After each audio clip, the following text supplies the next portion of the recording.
So we do this thing sometimes where we start a recording because we realize the episode has already started. Right. The danger is not starting the recording. So we have this great episode with Drew, and our recording starts right after I'd given a summary of what we wanted to cover on the show. We're doing this little front matter to give you, our listeners, some orientation, a little introduction, and we'll just give you basically the whole session. Welcome to Radio Free XP. I'm your host, Tony Hansmann. This recording is from our session with Drew McManus on November 13th, 2023. I'm your other host, Jesse Alford. I just finished giving Drew a rundown of what I hope to cover. Here's Drew McManus. I think a couple of things that all that's great. I'm happy to talk about all of the above. I think one thing that comes to mind for me is, I end up just talking to lots of individual pivots. Like pretty much every week, somebody reaches out and says, I'm struggling with X. Can we talk?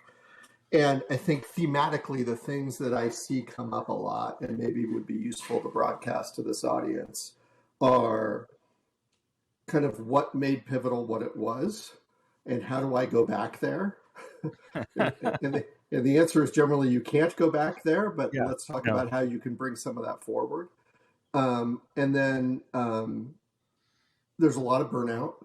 I think there's, both Pivotal and VMware burnout refugees that are trying to figure out what to do next. And then I think, something that I end up talking about is that part of the power of Pivotal was that it was made of people. And, I think there are ways to improve on that and there are things to learn from that. But, I think what people are talking about when they're asking what made Pivotal what it was, it's more that than it is some of the other more obvious things like process or values or, whatever. It was made of people, including people like Rob and Sherry and Edward, but lots of other people I could name too. And so that's why I think the diaspora has taken the form that it has. But anyway, we can talk more about that when we're actually doing our thing. Well, I think we are actually doing the thing. So sometimes when we're recording an episode of Radio Free XP, which is what you're listening to today, we find out that we're just in the episode. And I think we have an opportunity to just record the intro. I'm Jesse Alford. I'm here with my co-host, Tony Hansmann. Say hello, Tony. Hello. And we're interviewing our guest, Drew McManus. Say hello, Hi. Drew. It's great to be here. And we've already started talking about the things that Drew talks with pivots about and how we're going, what we want to cover. And so I think that's a reasonable place to say, all right, the episode's going. What do we want to cover?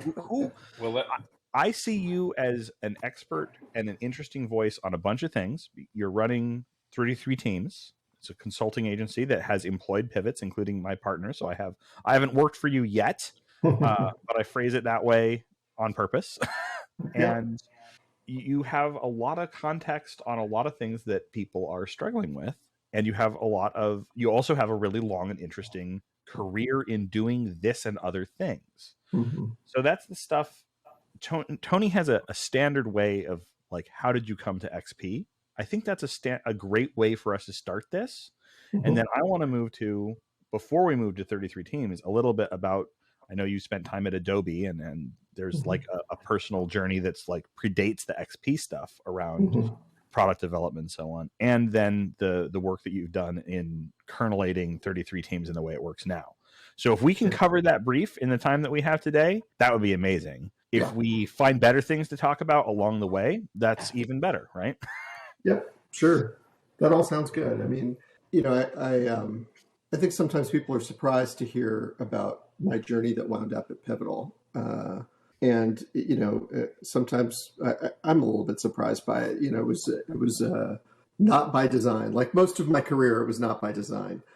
So, I've been in tech for 30 plus years at this point. So someone told me that once you get to that point, you just say 30 plus forever. Otherwise, you're really dating yourself. So I've been in tech for 30 plus years. I started my career at Apple back in the dark ages. And then I worked for another company that was actually a wholly owned subsidiary of Apple. It was called Claris Corporation. Okay. And we did, Claris works. Yeah. And before that, we did Mac Draw and Mac Write and Mac Paint. And although ClarisWorks, I think, is just it remains a phenomenal product in kind of the history of software. Well, and that so I worked there format for a while. remains embedded in Pages on some level, right? Like I'm sure it does. Yeah. Yeah. I mean, it was really a great product and a great company. And I'm sure today we're going to talk about teams and people, and Claris was a pretty special place in terms of the teams I've been a part of. I like after to hear that, because I want to know that the things that I like were made by pretty special places. That's one of the things that my mind is always looking for. And I really like ClarisWorks. So I don't want to I think those are too long. I think those are sometimes not just correlations, but causes, right? And so at Claris, we had a bunch of very smart people, and we had a lot of fun, and we built some really great products, and it'll always be a special place for me. I'm going to call listener attention to that product orientation. You'll hear that come up over and over again, and I love it. So please continue. I went from Claris to Adobe. I spent over a decade at Adobe, probably about 12 years. And there was part of the reason I wound up there is that was part of the Claris diaspora at the time. There was kind of a wave of people who were leaving Claris and going to Adobe. And it was another great place, another place where I had a really great team experience, got to work on some really interesting and new things. I mean, it was at the dawn of digital photography, when the first digital cameras were coming out and being available. And so figuring out what customers wanted, what they wanted to be able to do with their photos, the fact that they mostly did not even have any clue how to get the photos off the camera and onto their computer. Right. Like, we were inventing, and it was also probably my first and deepest exposure to user research, focus groups, being user driven, and user-centered, and we created a bunch of really great stuff. When I joined Adobe, there were 700 employees, and when I left, there were 7,000. So it was also my first real experience with tremendous acceleration and growth. I was there during the whole .com boom. I was there during the .com bust, and we sort of felt we were watching from this giant building we had built and seeing all that going on outside our windows. Although, Adobe was not immune to that either. We had the ups and downs that came with that whole era. But, eventually I sort of had risen to a level where I didn't feel like I was doing product stuff that much anymore, as much as I was kind of refereeing fights between departments or working on next year's forecast, or, it became a much more executive job than a product job. And I sort of, I'm a big giant product nerd. And so not being involved in product decisions as much was tough for me. I have a question there. Yeah. Like you described not being involved in product, but the examples that you used were both things about being pushed too far into the future, like thinking about what we're doing next year, preparing forecasts and that sort of thing.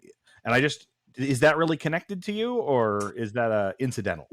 No, I think it's a little different. I as a product nerd, I'm always more interested in the products before they ship. And so I would say I like looking forward more than I like looking back or even at the present. But, because my job had become more, operational, I just missed the getting your fingers dirty in the product and playing with features before they came out and being in the facilitating the research rather than just peeking in on it or seeing the report from it.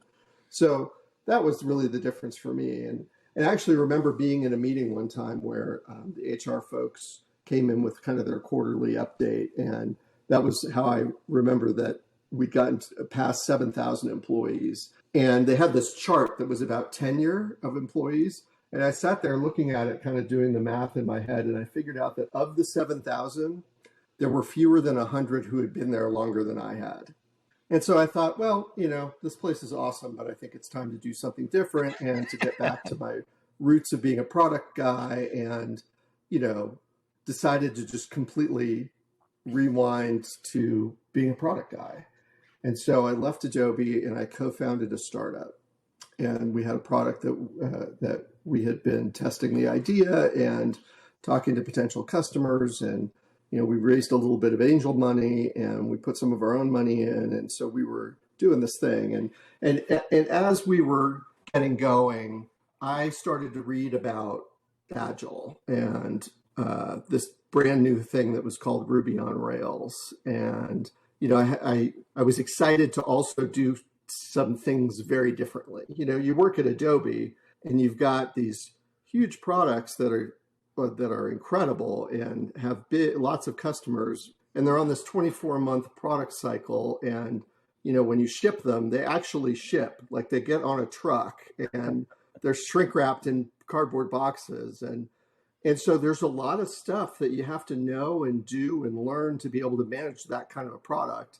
And so I was excited to just manage a different kind of product that I had never done before, because we were building a web app.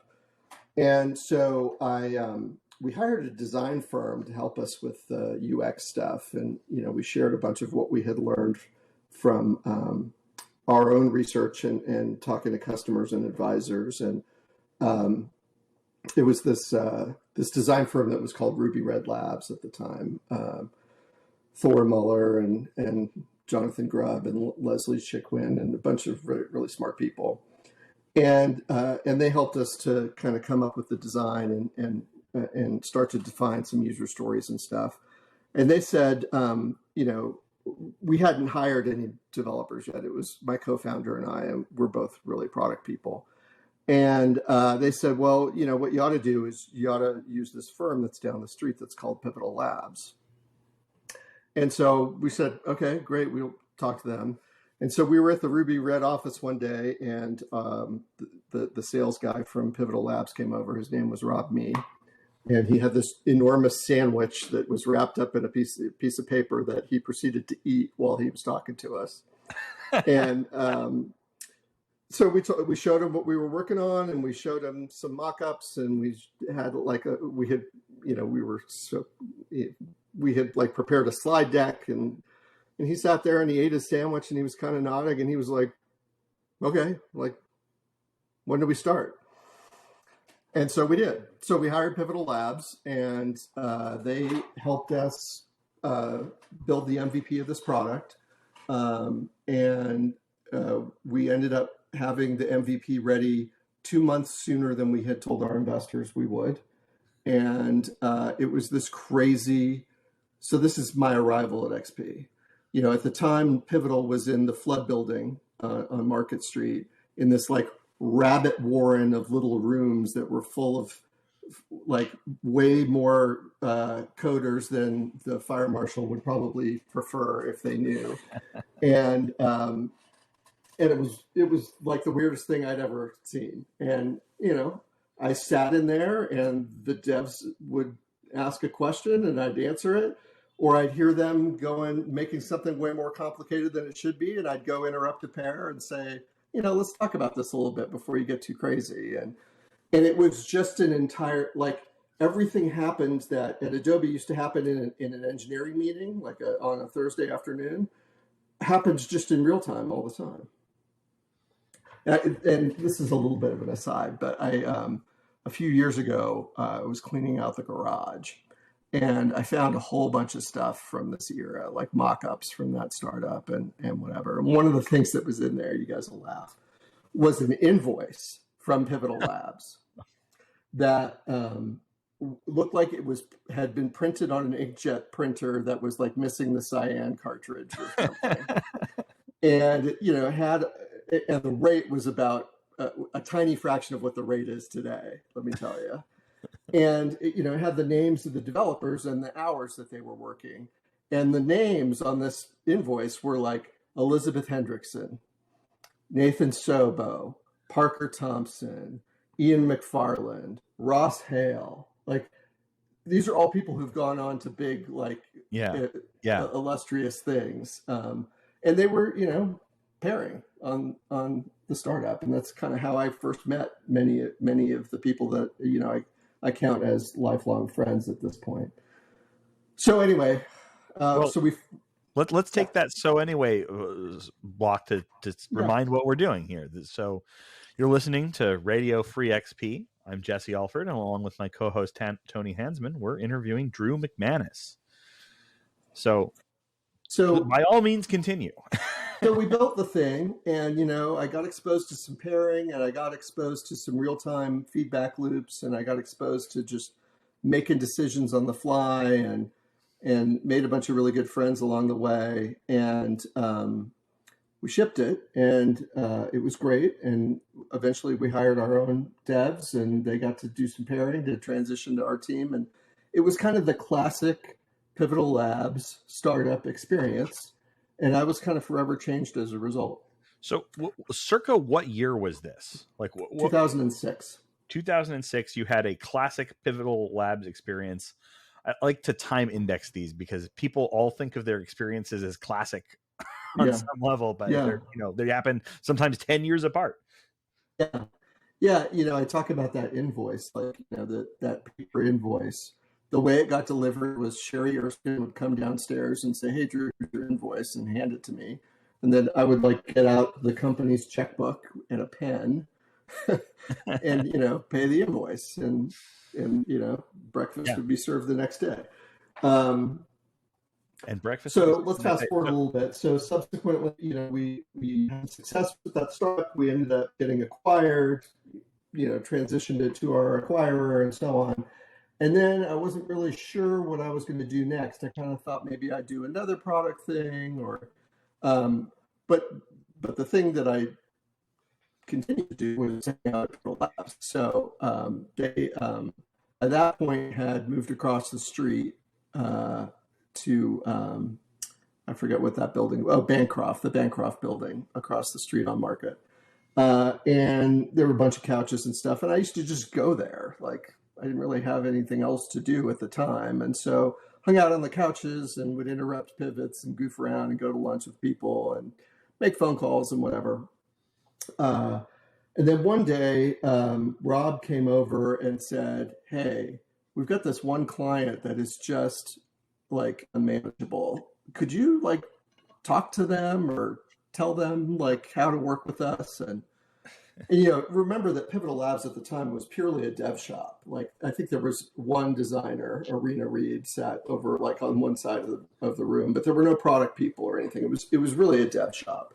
And so I met this client who will remain nameless, and they were crazy and kind of didn't know how any of this stuff worked. And I ended up just consulting for them and kind of showing them how to manage a backlog and write user stories and do acceptance. And they just hadn't ever done anything like that before. And so kind of unknowingly, my next startup was born, which was a consulting firm that was called Road 3. And what we did was I put together a team of, I think there were 8 of us. And we were basically your VP of product in a box, call it a fractional CPO or whatever you want. But we would help you kind of come up with your product strategy, prioritize your MVP, write your user stories, manage the backlog, do all that stuff. Also help you kind of replace us, hire your own head of product, or turn yourself into one. And in most cases, we were working with Pivotal Labs. So I noticed something that you just did that I've heard in a few of these conversations with people who have experience in the technology industry that passes through a couple of fad eras. You said call it a fractional CPO. CPO, right?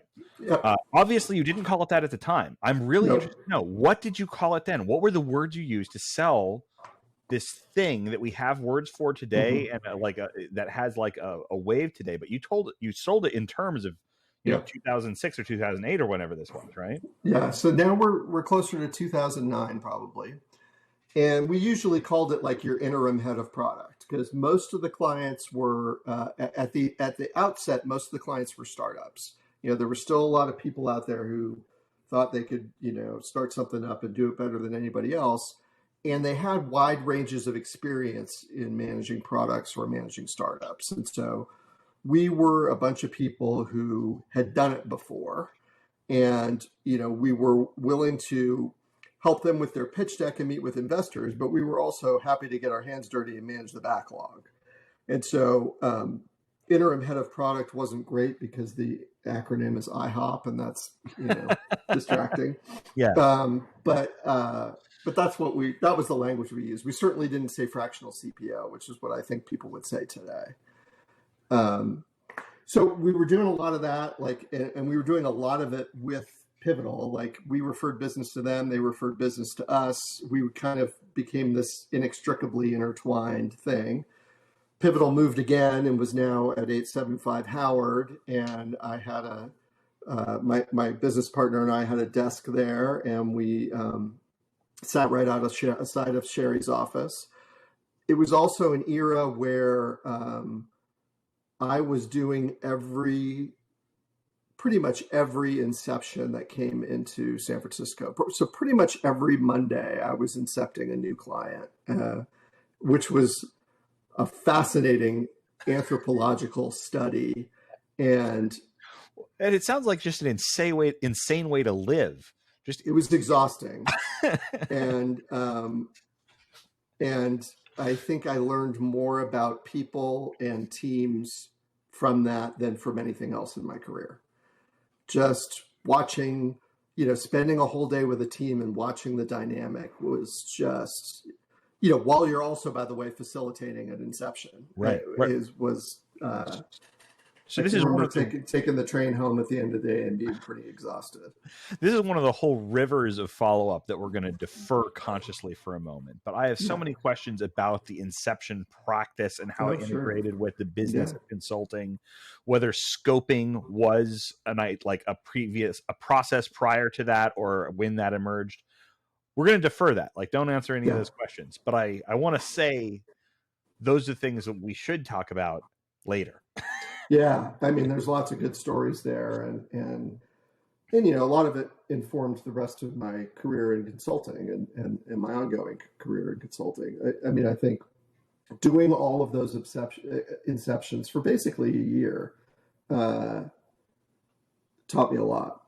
Yeah. So anyway, so we're doing all this stuff. We've got a bunch of clients in common, and I'm not sure I remember the precise way that this came together, but I ended up talking to Rob, and we agreed that Pivotal should just acquire Road 3 and turn it into the product and design practice that to date they hadn't had. It was still a dev shop, although a huge one. And, it was so complementary that it just made more sense for us to come on board. And so I came on board as VP of product for Pivotal Labs and started the product management practice that, became an integral part of Pivotal over time. And then eventually ended up in various ways running Pivotal Labs, or at least being part of the team that ran Pivotal Labs. And I think probably a lot of your listeners know the story from there of getting acquired by EMC and then getting spun back out of EMC and then going public and then getting acquired. And here we are today. Working for Pivotal was another super rewarding thing. I think during the time that I was running Pivotal Labs, we went from, I think it was probably 4 or 5 offices to something like 17 offices around the world. And from, I don't remember, maybe 100 practitioners to like 600 or 700 practitioners. And, I learned a lot from that too, just from operating a business of that size and from trying to create a product, a consulting offering that was consistent across that many people in that many different locations who all were trying to iterate on the process itself, which is good. And you didn't want to hinder that at all, but you also couldn't have a big client work with a team in San Francisco and work with a team in New York and have 2 wildly different experiences. A little bit different is okay, but wildly different isn't. Right. Because we have these strongly held beliefs, and if they then happen to fly to, I don't know, Chicago and see that they're doing the opposite in some way, it's tricky. And so that was a big part the challenge of running an organization that big. And this is a little bit of an aside, but I think a related example to that. We Pivotal had previously had an office in Singapore that predated me being around, that had gotten sold off, and then later during my tenure there, when we were going through a lot of growth, we actually reacquired we acquired the company that had acquired the Pivotal Labs office in Singapore, and so we got it back. And it was kind of like one of those kind of, I don't know, Charles Darwin things where, there was this think of a bunch of turtles that lived on an island. And then, at one point a hurricane separates the island in two and there's a giant river that goes down the middle. But now that river dries up and the turtles meet again. And these turtles over here maybe have grown really long necks to be able to eat the leaves from the trees. And these turtles over here have grown really long legs to eat the leaves out of the trees, but they're still eating the leaves. And so that was a super interesting reconciliation to bring back the Singapore office and be like, wait a minute, what? This is, you call this a retrospective? Things had just evolved in different directions to solve the same problems. Did that recombination influence the reacquiring organism, or was it more do you feel the transfer of practice change in that reacquisition came more to Pivotal or from Pivotal? That's a really good question. Probably more from. I think we found some things that they had done that were interesting that we did sort of adopt. But also because of the consistency challenge that I was just describing a couple of minutes ago, there were a lot of things that it was easier to get them, we're talking about 15 people in Singapore. It was a lot easier to get them to adopt our practices, but we were careful to inspect and to figure out the things that they had done better and adopt those where we could. So this is an interesting example of something I've seen a couple times where we're having these conversations, because Pivotal it spun people out. It had pieces of it bought off, but it also influenced clients and then had those clients come back or rejoin it. And so there's this interesting process of recombination continuously happening around this story of people going out and coming back. And it's this chromosomal mutual repair thing where practices from somewhere else come in and supply something that's been missing or help a piece of it stay stabilized. While at the same time, there's this very strong germ line of, we have a practice that we are selling as a consulting business. This perspective is the product and we have to be congruent with it. And so that's creating this strong through narrative for these recombinations to happen in the context of. And it helps me answer some of the question of how did Pivotal how did it develop so much into what it was? Yes. And what are the ingredients that happened to let that happen? Another river of discursion that we're not going to go down right now is my question. At that moment of EMC acquisition, I feel the die was cast for everything that happened afterwards, because Pivotal became this entity that is part of the acquire or be acquired, corporivore ecosystem. And I think I will disagree with you a little bit there, Jesse. I don't think it was the moment of the EMC acquisition. I was actually pretty surprised. I think there were, many of us had been involved in big acquisitions before, both as the acquirer and the acquiree. So, we were not coming in naive.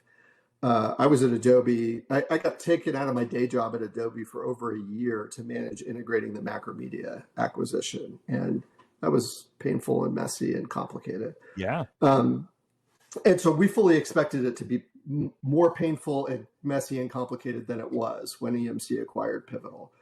And I think, no small part of that was that EMC was actually pretty interested, at least at the high levels, of maintaining the magic stuff that was going on at Pivotal. They had been around enough, and the good people at Greenplum had told them enough about this thing is really special and you don't want to mess with it too much. Yeah, I say at the higher levels because every now and then we'd have a call with somebody in, IT or whatever who was like, well, no, like, this is the standard configuration of machine. Like, these are what you get, like, and so we kind of we had to like pull out the get out of jail free card more than a few times. What But was the get out of jail free card, though?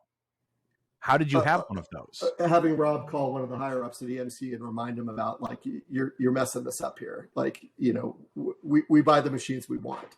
And I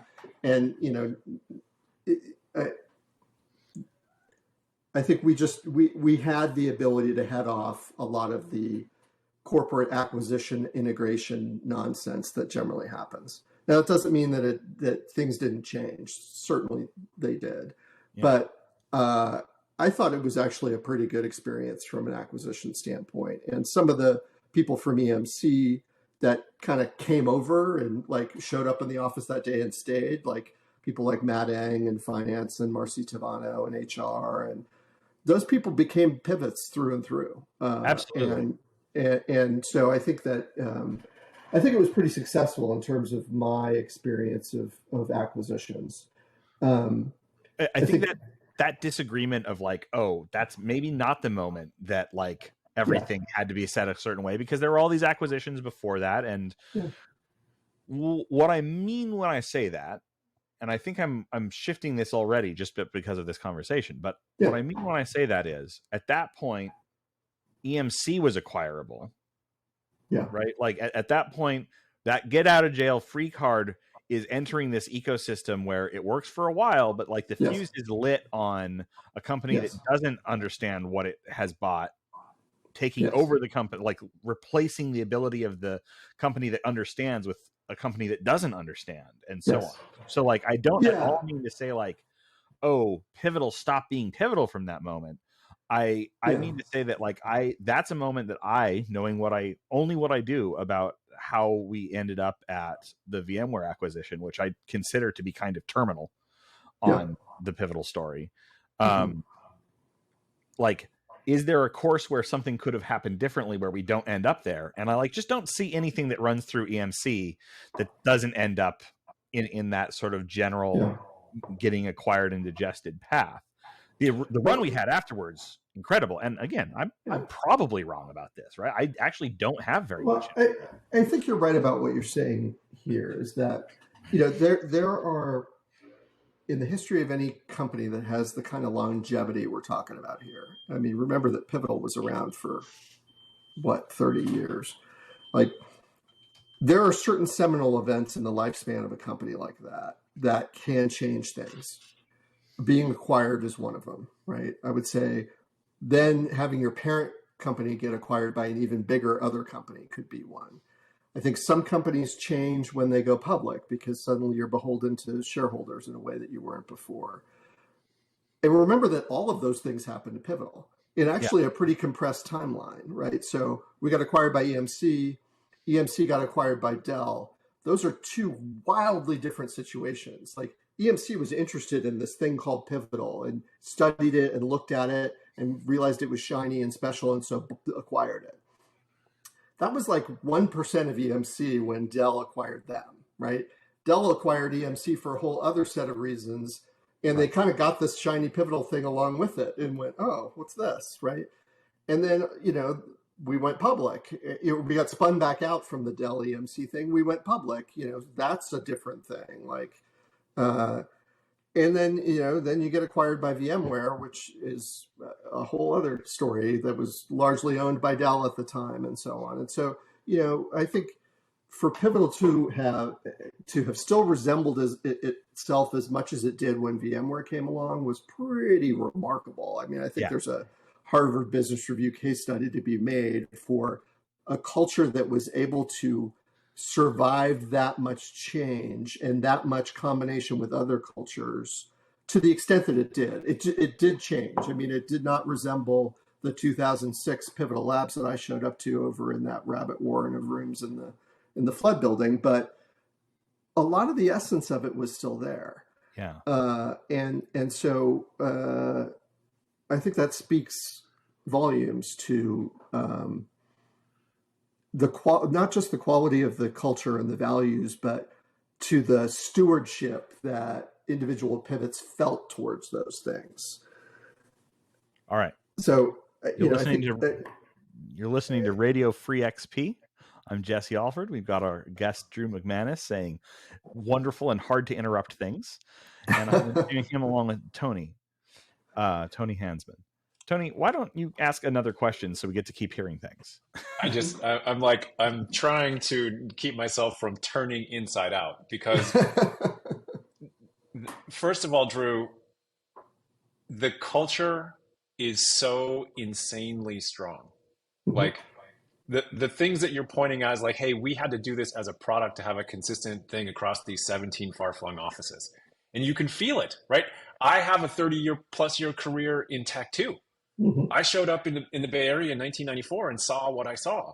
And I have never, ever seen anything like what was at Pivotal. I walked onto the floor, age 42, and simply could not believe what I was seeing. And, to hear your design of it and to think that, to tie it all together, Adobe has created some of the most enduring products ever. They are the best thing ever. And then finally to make the connection that you designed Pivotal from possibly that design mold. Like I said, I'm trying not to turn myself inside out because I thought the Pivotal model, I still think the Pivotal model is the best model I've ever seen.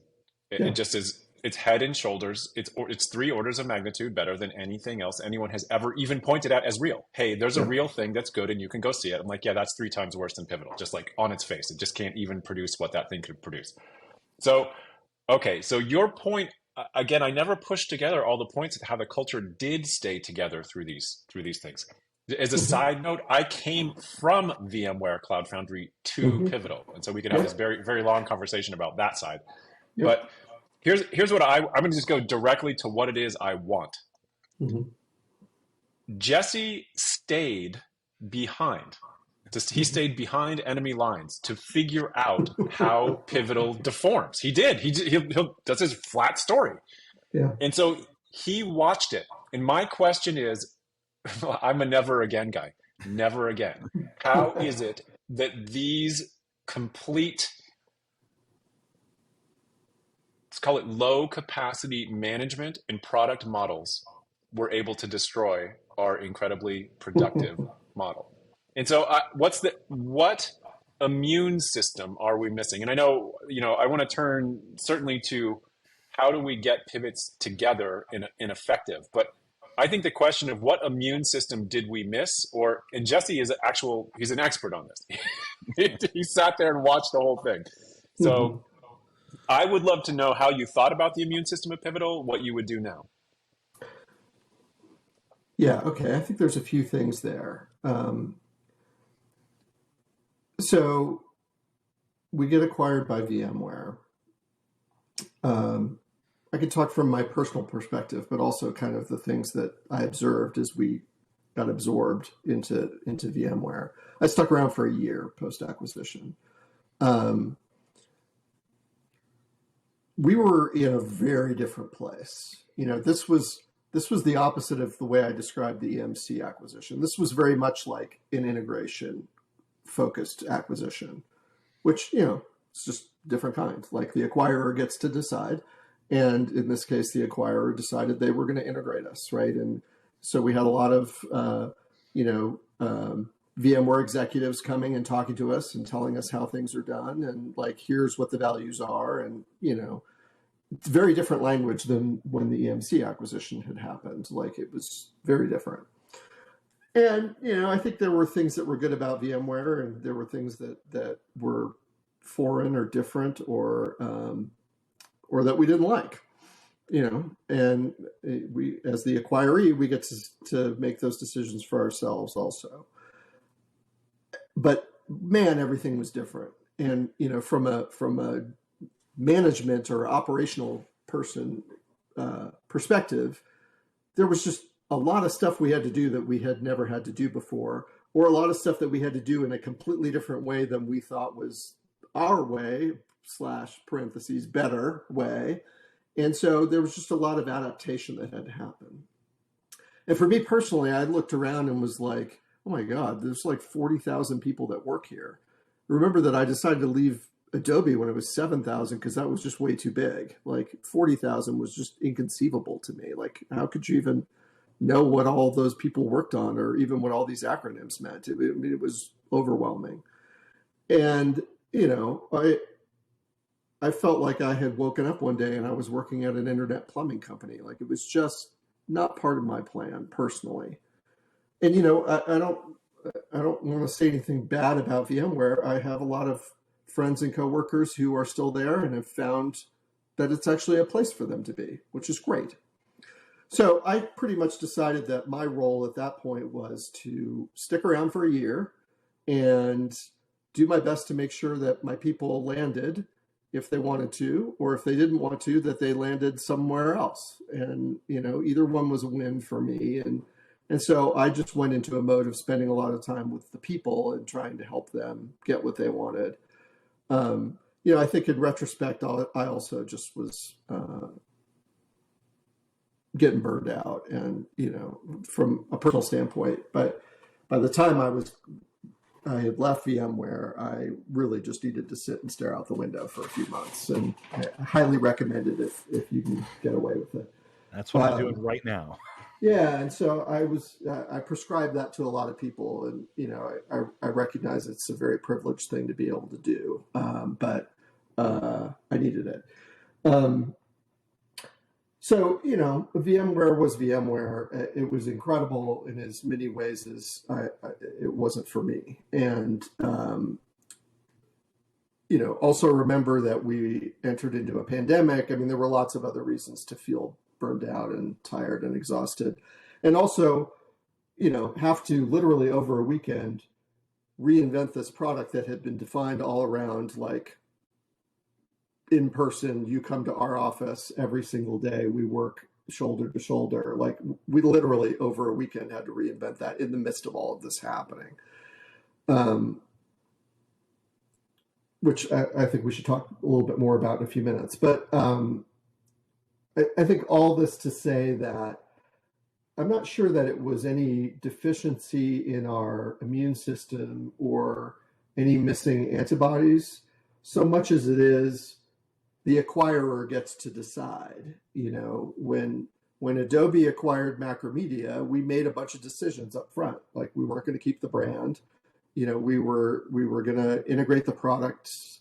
We were going to choose certain ways to, like, in terms of duplicate responsibilities. We had certain frameworks we were going to use to make decisions. Like, and, you know, in some ways, I'm sure the Macromedia people felt steamrollered. And, you know, I now know what that feeling is like. And so I'm not sure that there was any fault in the culture that created that situation. It was just business decisions that people made about what was valuable to keep and what was more important to integrate efficiently. Yeah. Well, metaphorically, and, you know, you end up in this divide. Like, if you're going to have the metaphor of an immune system, Tony likes to return to, like, how did we let ourselves be changed such that we ended? And I talk about that moment of, like, becoming part of the capital structure of EMC as a moment that's important to me. I think that's, you know, if you want to talk about immune system, you end up having to talk about individual pivots and career decisions and other companies that we go off and found and all these other conversation that we're about to have. But if you want to talk about, like, how did Pivotal itself end up, it's not your immune system that keeps your bones getting broken down from digestive acid. That's a different system's responsibility. Once you're in the stomach with the acid, your bones are going to dissolve. Your immune system cannot prevent it. Yeah. Well, I think this gets back to, you can't go back, right? So I think we've all, you know, I've been fortunate in my career to have multiple experiences of, oh my God, this rules, right? Like, there's a certain alchemy that comes into play sometimes where it's a mixture of what you're working on, when you're working on it, but mostly the people that you work with. And you get a team that operates a certain way, and you just think, this is it, man. This is it forever. I had that at Claris. I had that at Adobe. I had that at Pivotal. But everything ends, right? Mm-hmm. Like things change, people leave, conditions change, businesses change, and you mourn that loss for sure. And sometimes you even try to like get the band back together, but it doesn't work that way. Things change, and the hurricane brings a river, and the turtles that you used to hang out with are on a different island now. and that's okay. But I think the thing that is consistent from those experiences, at least in my career, and I hope everybody listening has this happen to them multiple times in their career, and you probably will. You'll have one of these perfect situations, and then someday you'll realize it changed, whether you noticed it or not. Like it's not the same anymore, right? But what you take away from that, hopefully, and this is certainly the case with Pivotal, is a strong kind of diaspora of relationships with the people who have the ingredients that made that great. And also all these things that you learned that you can now inject into new situations to make them great also, right? People still talk about, Rob's 3 statements about do the right thing, do what works, be kind. Great. Like keep that on a piece of paper in your office. Keep the t-shirt that says that. Talk to other people about it. Like that can become part of the diaspora, right? There's this Slack channel that has a couple of thousand former pivots on it. That is the most active forum of alumni that I've been a part of. And I'm part of many from Adobe and Claris and other places. Like harness that, right? Like, but sometimes people come to me and they say, hey, I'm thinking about starting a new Pivotal, or I want to replicate what we had. And I try to tell them, like, don't do that. Like, that's not going to work. If your stated purpose is to reanimate something that's gone, you're gonna have a hard time doing it. But you can say, and I often say about 33 teams, like we took a bunch of stuff that we learned at Pivotal when we created 33 teams. But we also took the luxury of a blank page to add some new stuff to it, right? And that's the alchemy that we hope is going to create another great thing. But we're not just trying to like duplicate it. Fair enough. This is hard advice for me to take, and I have long digressive arguments about why not. But I am quite committed that pivots, people who know this model, are working in a way that makes sense to them. So rather than try to create Pivotal, that's really what I would like to try to create. And so here, that's the question. You're creating it. So tell us about 33 teams. Tell us what your point of view is. Tell us what, parts of Pivotal. What did you add in this blank page? Yeah. So, like I said, I changed my job pretty dramatically for the year I was at VMware, and was just very focused on helping people and less worried about the operational things that I had done previously. And then I took a couple of months off and stared out the window for a while because I was just exhausted and burnt out, and started to talk to my business partner, Melissa, who had also been at Pivotal more around the time of the EMC acquisition, and had also been my co-founder of the startup that we talked about. So we've crossed paths many times in our career. And we wanted to start something, and we talked about another consulting thing. And I thought, if we just took a lot of the stuff that was great about Pivotal Labs and added a couple of other things, it would be really fun and a cool place to work. And the couple of other things that we decided were kind of bedrock for us was 100% embracing remote. We, like I said earlier, like we had to make Pivotal Labs a thing that worked remotely, like over a weekend when the pandemic hit. And even before that, even pre-COVID, I had customers in my office almost every week saying, what do you mean we have to come to your office? Like half my people don't even come to my office. Like, why would they all come here? And so we were already kind of, part of the reason I think we could do it over a weekend was we had already been talking about what does it mean.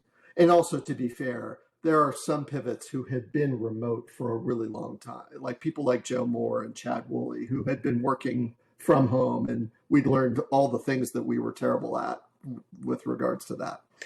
So anyway, so remote was a thing. Like I wanted to just be 100% remote. Like we don't have an office. People, I actually don't even really care where you are. Like as long as it feels like you're a productive part of the team, then great. And the other was I wanted to have a much more diverse team than we had ever actually been able to have at Pivotal Labs. And I don't mean that to sound bad. It was not because our heart was not in it, and it wasn't for lack of trying. It was just that we implemented a lot of stuff, and the number would go up, and then it would go back down, and then it would go up, and then it would go back down. And so we really tried, but I wanted to try again and try in some different ways. And I think that's a really cogent question, because we were motivated. We did care. We had a lot of people giving us high quality feedback, volunteering feedback that is like doing hard emotional labor. And they would tell us on their way out or even after exiting, we would get feedback, and we still weren't able to do it. And so the question is, why? And that was a puzzle like that I needed to solve, because I was one of the people who was responsible for that. And I felt like we were failing.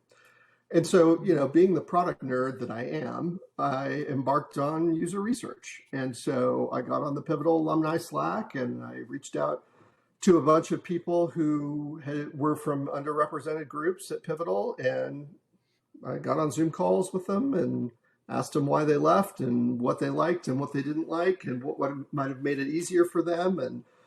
And like any user research, after about a half a dozen interviews, you start to see the patterns emerge. And after another half a dozen interviews, you start to see what the answer is. And pretty soon you're telling them and getting feedback. And so we very much created the values of 33 teams with those two bedrock things in mind, like remote and diversity. And so we became about, one of the key things turned out to be flexibility.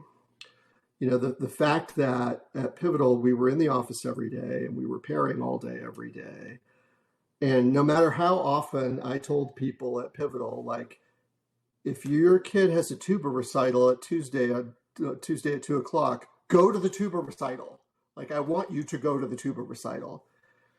What I perhaps didn't realize at the time was that because we were in the office and because we were pairing all day, there was this incredible conspicuous empty chair at the pairing station. And people felt self-conscious about this big empty space that was left when they were at the tuba recital. And so going remote made that change. Adjusting process made that change. And in empowering the team to be accountable to one another to manage that flexibility. Like, nobody ever has to come to me and say, my kid has a tuba recital, I'm going to go. I don't need to hear about it. Your team needs to hear about it. And, you know, maybe the customer needs to hear about it. But mostly that's just a choice. And one of our values is flexibility. And so great, you know, and having trust in the team to be able to do that and manage that without anyone having to be involved, which, by the way, also means other operational differences. Filling out a timesheet at the end of the week at Pivotal Labs sometimes made people very self-conscious about choices they had made. I don't need to know what you're doing every 15 minutes of the day. We can deliver great consulting value to clients and have different people have different approaches, right? I've got people on my team who want to work about 30 hours a week and spend the rest of their time walking to San Francisco and writing a blog about it and taking some photography stuff. I've got other people on the team who really want to work about 9 months out of the year, and then the other 3 months go to Alaska and be a leader at a Boy Scout camp. These are real life examples. Oh, I know the names.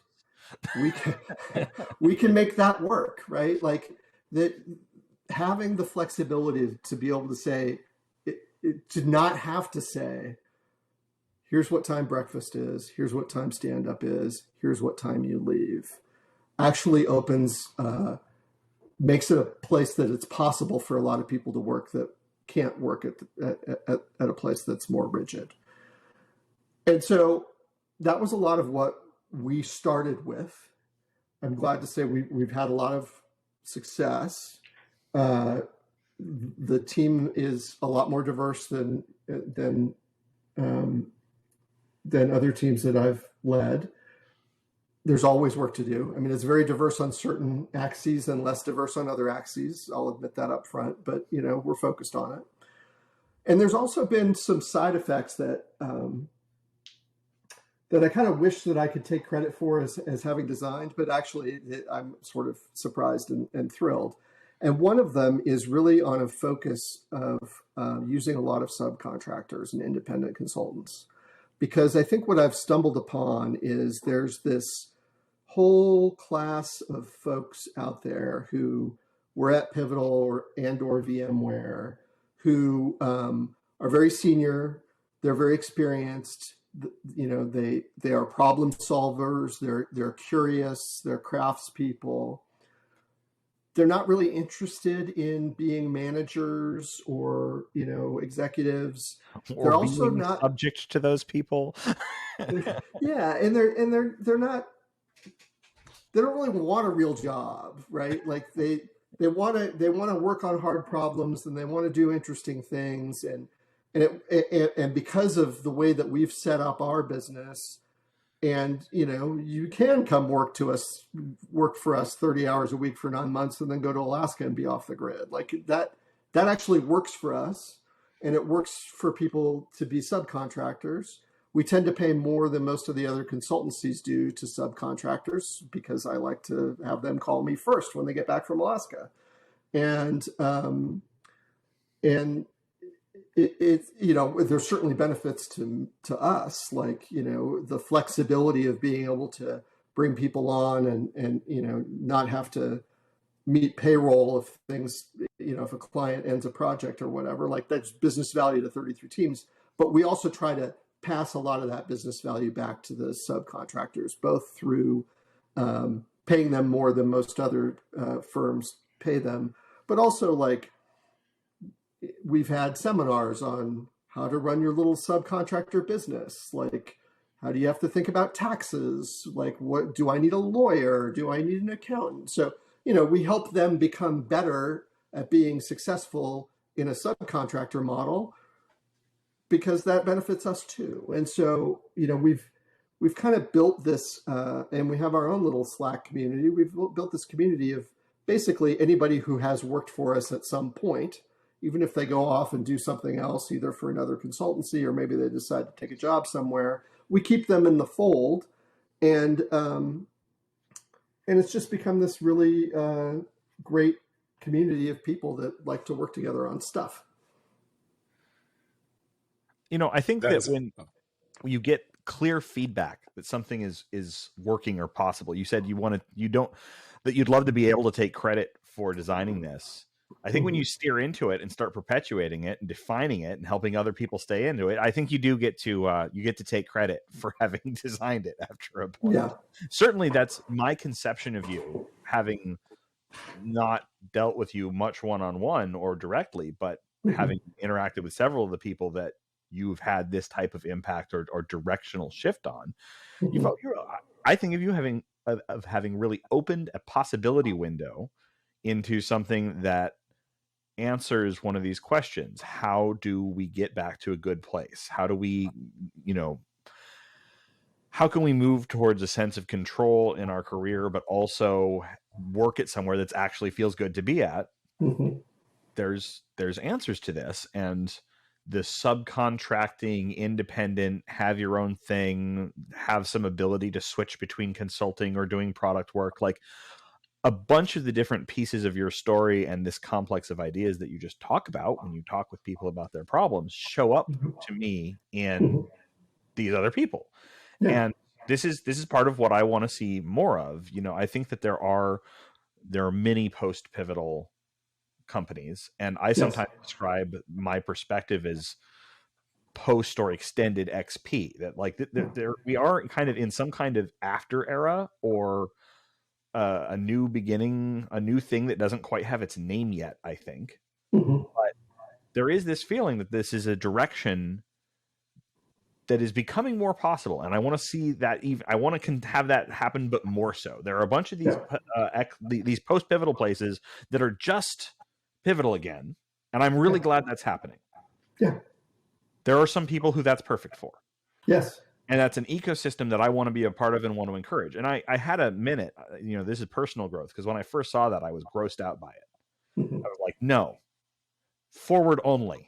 Right? Don't try and do the thing but no, try and do the thing again. Is like, that's an ecosystem element. It's not one I'm going to self-sort into necessarily at this time, but in part because of what I have heard from and seen from you around this independent contractor subcontracting set of literacies and skill, like a career skill building toolkit that begins to form around this. It's like, oh, well, I might end up working for one of those places for a while without it coming to be a major episode of my life, because the actual major episode of my life that I'm in is, senior technology consultant that works interesting gigs. That's a good positive conception to be moving towards. And a major counter to that, like, you can't go home again elegiac. Yeah. And just a note on the, I think there's a long list. I think there actually is a list on the Pivotal Alumni Codex of all these firms that are out there, and they're great. I mean, I've made a real point to stay in touch with all the people who are running these kind of pivotal diaspora consultancies, because I think we're better together than we are competing with each other. And it's pretty rare, frankly, for us to end up going head to head over a client. Like, it happens, but it's not like it happens every day. And I'd much rather for us all to be talking to each other and finding ways to help each other than, pointing fingers and saying, well, they're doing, this dumb thing or whatever. Right. Like, it's just not. It's not healthy. Plus, I'm friends with most of these people, so it's ridiculous for us to do anything other than stay in touch. Like, when we first started 33 teams, and we set up our Slack instance, one of the first things I did was create a shared channel with the people who run all those other pivotal diaspora consultancies, because why don't we stay in touch on stuff? And it's good. I like it. I talk to all of them on a fairly regular basis. And when I don't have enough work for everybody in my little stable of subcontractors, I introduce them to some of those people. Like, great. Here's somebody who's done work for 33 teams. I can guarantee you they're going to do good work for these other consultancies too. And it's in all of our best interest to have those people out there and successful and productive. And so there's nothing proprietary or exclusive about being a subcontractor for 33 teams. And in fact, I will even help you get another gig somewhere else if that's in everybody's best interest. All right. That's what we do at Radio Free XP, right? And from the moment we started this idea, I knew I could imagine the moment of getting you on, and like, I'm watching Tony hear what you're saying for the first time, but I've been hearing a lot of this same sort of thing, like the need for this coming from Tony. So like, these are ideas that need to get plugged in together. We're coming towards the end of our time box. I have checked off the things that I really needed to hear in our first conversation with you. I think we covered the brief. I think there's one more thing that I'd love to just state kind of briefly is, do it. I'm getting that feeling that I sometimes get. I used to do a lot of, some of your listeners will have heard some of these stories before, particularly my origin story, because I used to travel to all the pivotal offices, and I used to do, whatever we called them at the time, all hands or ask me anything sessions or whatever. And I'm getting the feeling I used to get, after I had been to several of these in a row, which is I get sick of talking about myself. I feel like I've been talking about myself for an hour. And I'm not really, I don't love that. And I don't also want to make it sound at all like I've invented any of the above. Like, I am a product of all of the people that I've worked with and for and whatever for the last 30 plus years. And so what everything I've talked about for the last hour is an amalgam of the collaboration that I did with people at Claris and Adobe and Pivotal and everywhere else that I ever worked. Certainly not the least of which is my 33 Teams co-founder, Melissa Deardahl, who was also my startup co-founder, and we also worked together at Adobe and so on. She's a lot of just as much of the genesis of the values of 33 Teams as I am. And then everything that came from Pivotal, which, as I've stated, is most of what we're doing today, comes from Rob. It comes from Sherry Erskine. My collaboration with Edward Hyatt for those 10 or 12 years that I was at Pivotal was astounding, and as much of a pairing story as any. People in Marcy Tavano, who was my close collaborator on running Pivotal Labs, and Heather Callista Harwood, who was in finance, and probably a lot of pivots didn't cross paths with her, but she was as much of what Pivotal was as anyone else. And I mean, I could go on for hours. Josh, Mike, David, Danny, Robbie, all that team that ran Pivotal Labs, was became a big part of my DNA. The fact that we have all this diversity goals around 33 Teams is a lot of stuff I learned from Natalie Bonifetti, who was the diversity person at Pivotal for some time. And so anyway, I was starting to get that itchy feeling of I feel like I'm taking credit for the stuff that really I just learned from people I was fortunate enough to be surrounded by. I like that you have a feeling in your body that produces a bibliography. Yeah. When you're like, you know what? It's bibliography time. Output. But then that also leads to the feeling of, oh my God, think of all the people I didn't name just right. now. No. I really should have a document or something I could just post online. But even that would be incomplete. No, right. Well, and they become too numerous. And you I don't know. I've read enough authors' acknowledgments and bibliographies over my time to know that they have a standard, errors are my own. Everyone helped me. Yes, everything good is these people. Everything bad is mine. I can't remember everyone. That's the nature of the game. It's shaped that way. Yeah. And, this is a list of people we can talk to. This is a follow-up conversation that we can have where it's like, hey, there are people that you represent a connection to that for those of us who are engineers who want to get back, we maybe never talked with that person. Yeah. We maybe barely saw their name on anything. And that person had a huge hand in the pieces of your experience. And I say I'm addressing the listener who is actually me. Let me say my experience being an engineer. I had no finance literacy that was being taken care of for me. Yep. I had no capital literacy. That was being taken care of for me. Yep. I don't necessarily want to stay that way. I want to talk to those people and learn about what decisions they made and what they're doing now and what they learned from it. And the linkage, that bibliography that you give is it's more than just saying all this stuff came from other people or displacing a little bit of the credit so that it doesn't rest on you so uncomfortably.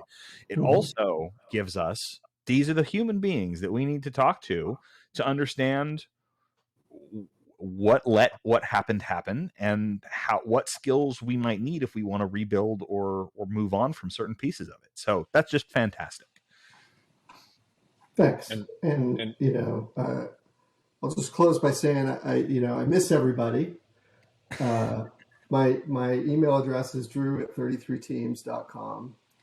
And I participated in a thing with one of our clients recently where they actually had it was a going away party for one of the key contacts of this client, and they asked everybody, what do you miss about?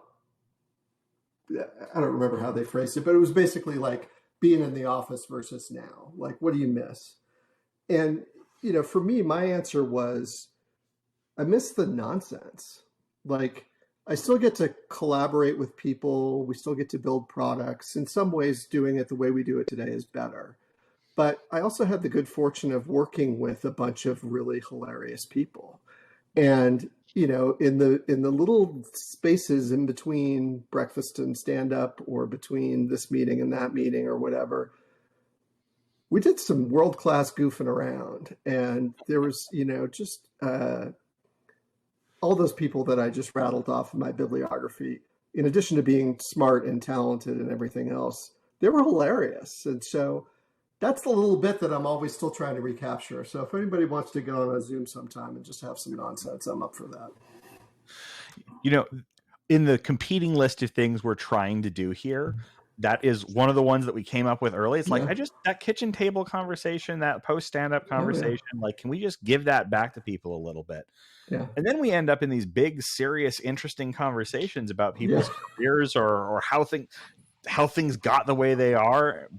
But there is that piece of it that, like, it's so precious and human to be in an environment where everyone is, like, free enough to have that experience and relaxed enough and productive enough and happy enough to just have those fun, goofy, ridiculous moments and have it go right into the flow of productive work and not feel like this alienated, separate thing. Yeah, it's true.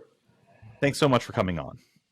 Oh, it's my pleasure. Thanks so much, and I've really enjoyed listening to your podcast so far. So I'm glad you've been a part of it. Thanks, Drew. I can't not comment on your, not just me. I have never seen a working model like this, and it has to be the people. You said it's built of people. It's built of people. Mm-hmm. And it has to be, because there is no working model like this anywhere else extant. And so it's certainly good to have a lot of humility and humbleness about this, because it's a discovered process of how people work together. But there should be no confusion that this is a constructed thing among teams, right? We're not going to get to it, and I'm going to roll off. But the unit here is teams. It's not individual. Yeah. That's a great way to roll it off, because I'll talk all afternoon on this. But Drew McManus, thank you for joining Jesse and I on Radio Free XP today. It's Monday, November 13th, 2023, and we will see you next time. Thank you for listening to this episode of Radio Free XP. If you're interested in helping with graphics, bumper music, or other aspects of production, or if you'd like to be on the show, please contact Jesse Alford or Tony Hansmann on the Pivotal Alum Slack. You can also reach us via email at jesse.alford@pm.me or precept@gmail.com, respectively.